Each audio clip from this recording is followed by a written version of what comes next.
पूर्णमासी की रात और जंगल में हर तरफ बस अंधेरा ही अंधेरा। भेड़ियों का गुर्राना इतना तेज है कि मानो आज किसी की मौत सामने ही आने वाली है।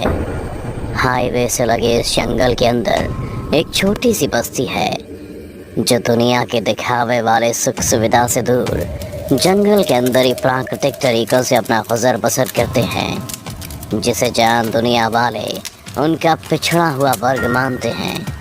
पर सरकार यही चाहती है कि आज की दुनिया को वो स्वीकारें और जंगल का छोड़ बाकी देशवासियों की तरह ही रहें, जिसके लिए वो उनसे जाकर जंगल में भी मिलते हैं। पर बस्ती में रहने वाले कबीले के लोग उनसे मिलना बिल्कुल भी पसंद नहीं करते, वो भी खासकर पूर्णमासी के दिन, क्योंकि वो नहीं चाहते कि दुनिया वालों को वो राज पता चले जिसे वो सदियों से छिपाते आ रहे हैं। इसलिए पूर्णमासी की रात अपने प्राण प्रतिष्ठा से पहले उस बस्ती के आदिवासी लोग अपने पूरे गांव की घेराबंदी कर लेते हैं। पर सरकार के द्वारा उनके पीछे लगाए गए एजेंसी की उन पर पूरी नज़र रहती है, और ख़ासकर पूर्णमासी के दिन, क्योंकि ये पता लगाना चाहिए कि आखिर वो ऐसा क्यों करते हैं। पूर्णमासी की रात विक्रम के साथ उनके दो और टीममेट कई रातों से जंगल में पूर्णमासी का इंतज़ार कर रहे हैं, ताकि वो भी उन आदिवासी पर ख़ास दिन में उनके साथ शामिल हो सकें। लेकिन उन आदिवासी लोगों ने पूर्णमासी के एक रात पहले ही विक्रम और उसके दो साथी रवि और तेजस को जंगल से बाहर फेंक घेराबंदी कर दी। साथ ही उन्हें समझा दिया कि आज रात वो उनसे दूर ही रहें तो सबसे अच्छा। रवि और तेजस उनके ऐसे रवैये पर आग बबूला हो उठे थे और सरकार की धमकी भी देने लगे, पर विक्रम के एक इशारे पर वो दोनों शांत हो गए। वहीं विक्रम की नज़र उस आदिवासी कबीले की एक लड़की पर जा टिकी, जिसकी हिरण सी आंखों से मोती जैसे आंसू टपक रहे थे, क्योंकि इतने दिनों तक विक्रम के साथ जंगल में रहकर उसे उससे लगाव हो गया था, और वो चाहती थी कि विक्रम उससे कभी दूर ना जाए। पर अपनी परंपरा को मानते हुए और कबीले का राज छिपाते हुए उसे विक्रम को अलविदा कहना ही पड़ा।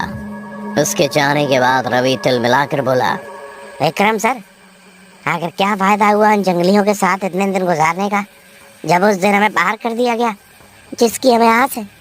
घबराओ नहीं रवि, सच्चाई बाहर लाकर रहूंगा मैं। पर कैसे सर, वो तो हमें घुसने नहीं देंगे। तुम चिंता मत करो, मैंने अंदर जाने के लिए खुफिया रास्ते के बारे में पता कर लिया है, लेकिन अंदर सिर्फ मैं जाऊंगा, तुम दोनों मेरा इंतजार करोगे वहीं।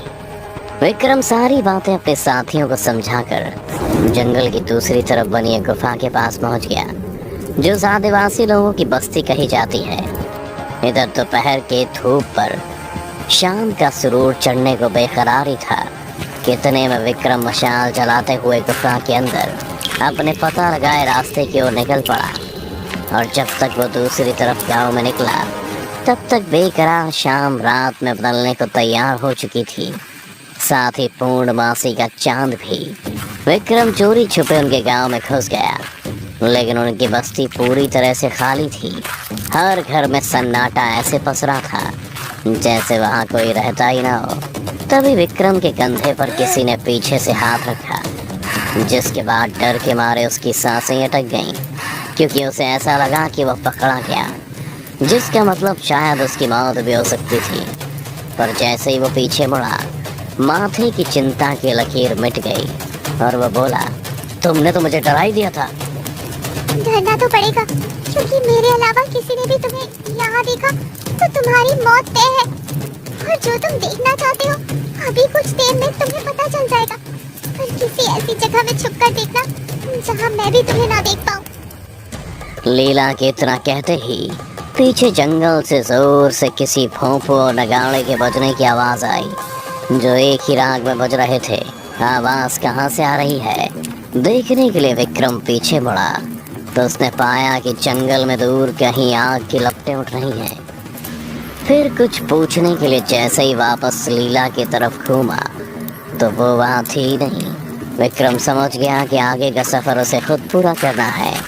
नगाड़े की आवाज़ सुनते सुनते विक्रम वहां तक पहुंच चुका था जहां पूरे कबीले के लोग इकट्ठा हुए थे। वो दूर झाड़ियों के पीछे से ही सब कुछ देखने और सुनने लगा था। लगातार बज रहे नगाड़े की आवाज उनके सरदार के हाथ दिखाते ही एक वेग पर आकर रुक जाती है और फिर भोंपू की आवाज के साथ ही उनका सरदार उठता है और सभी की तरफ देखते हुए कहता है, पूर्णमासी हर दिन आती है, लेकिन साल की वो पूर्णमासी बहुत खतरनाक होती है जब हम अपने इच्छाधारी शक्तियों का इस्तेमाल कर वो रूप लेते हैं जिससे कि हमारा वंश आगे बढ़े। और आज वही पूर्णमासी है।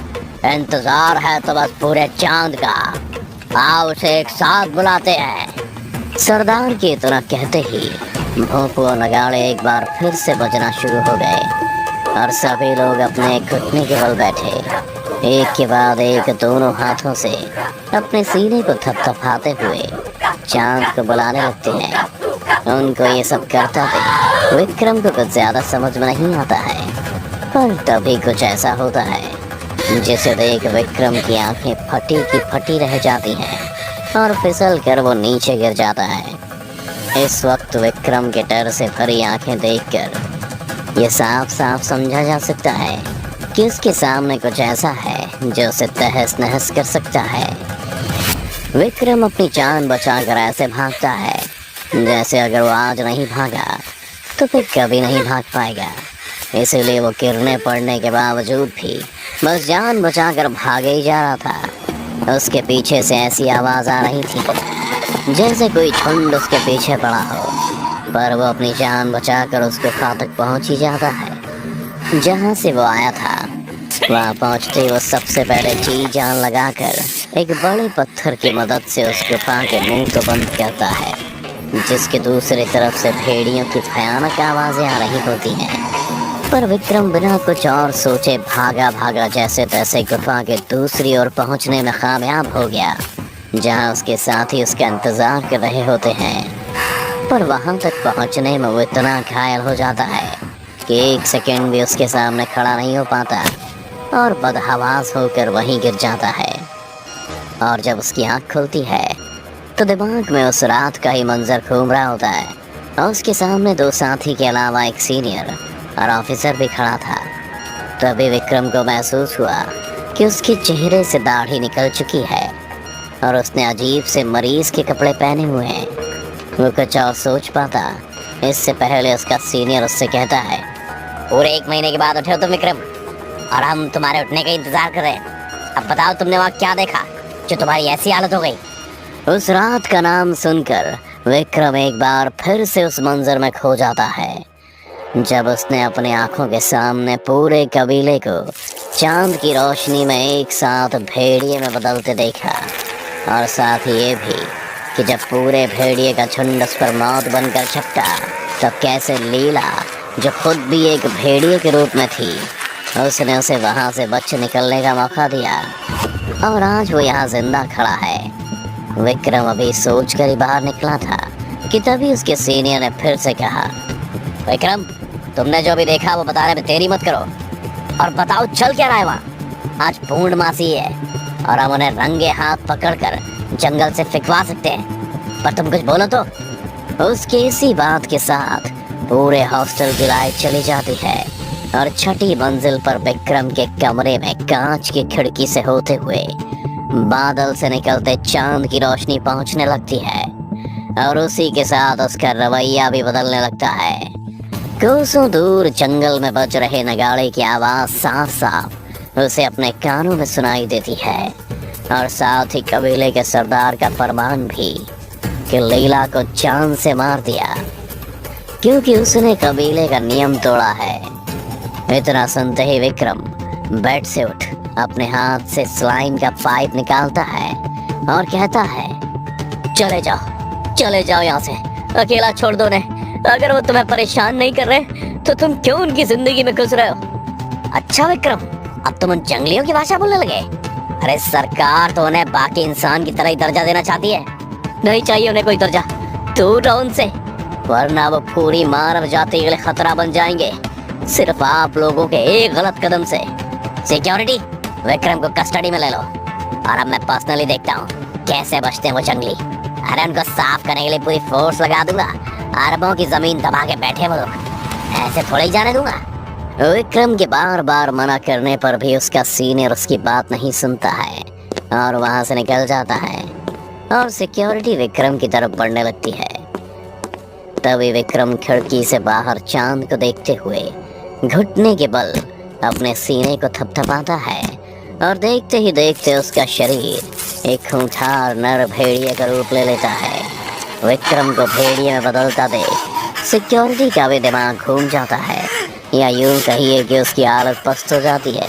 इसीलिए वो अपनी बंदूक निकाल लेते हैं, पर उनका ये पैंतरा विक्रम पर काम नहीं करता।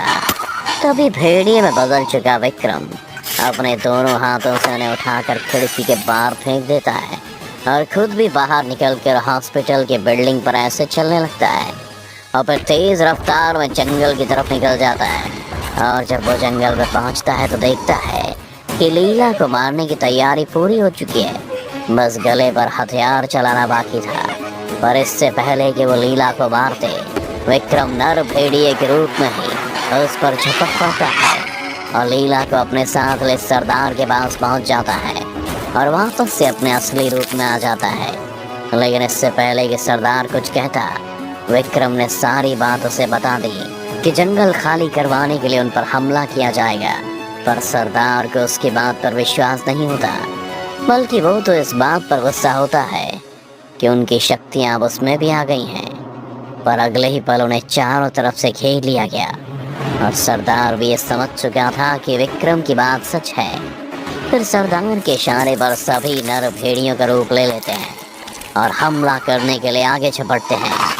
लेकिन फॉरेस्ट के फोर्स की तरफ से बेतहाशा फायरिंग शुरू हो जाती है और काफी मुठभेड़ के बाद बचे हुए भेड़िए जिधर जगह मिली उधर जंगल की ओर भाग जाते हैं। चलो मुसीबत टली। पर सर ये क्या हुआ? कैसे लोग भेड़िए में कैसे बदल गए? हमें उससे क्या, उन्हें जंगल की जमीन का क्लियरेंस चाहिए और हमें बदले में पैसे और प्रमोशन। इसलिए ध्यान रहे, जो यहाँ देखा वो बात यहीं तक रहे। अच्छा, मुझे कॉल रिसीव करना है, तुम सब क्लियर करवाओ। हाँ सर, काम हो गया। अब आपको यहाँ से डायमंड निकालना है या सोना, आप खुद देखिए। बस अपना वादा याद रखिएगा, बंदा आगे भी काम आएगा। कबीले को तबाह कर लालची इंसानों को जमीन तो मिल गई, पर तब क्या होगा जब जंगल से भाग शहर की तरफ गए ये मासूम कबीले वाले अगले पूर्णमासी पर नर भेड़िया में बदल जाएंगे।